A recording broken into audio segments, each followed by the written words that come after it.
दिनै जोङो बे बरमा फरायसालिमानि लांगोनायाव जोङो बे आसाम बिधान सभायावहाय मोनद' हारिनो एसटि होनो थाखाय बिल पास खालामबाय। दा बेखौ लानानै जोङो गोख्रों हेंथा होनो थाखाय जोङो दिनै बे बरमा फरायसालिमानि लांगोनायावहाय गसंथेनाय जादों।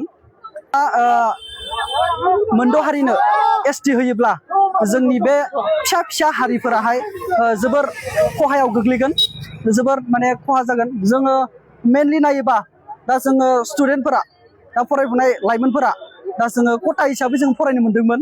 दा बे खथा हिसाबै मोननायाबो बे मोनद' हारि जाय 1.5 कौटि सुबुं बा पपुलेस थानाय हारिसाफोर, बिसोरखौ जोंनि फिसा मोनसे हारियावहाय जाबसिनोब्ला जोंनि बे फिसा फिसा हारिफोरा गोमोरलांगोन होननानै जों सानो आरो।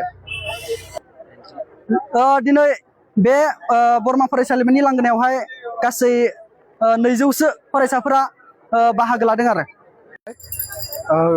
गिबियावनो फुंनि गाहाम हामलायनायखौ बयनिसिमबो जासिहरनो थाबाय।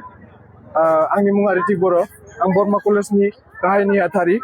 दिनैनि प्रटेस्टखौ जोङो दा गासै जा सोलिबाय थानाय एन्टि ट्राइबेलफोरा 6 कमिउनिटि एन्टि ट्राइबेलफोरा जा एसटिनि कास्ट बिगासिनो, बेखौ जोङो एगेन्स्ट लानानै प्रटेस्ट खालामनायखौ जोङो बरमा कलेजनिफ्राय लानाय जादों दिनै।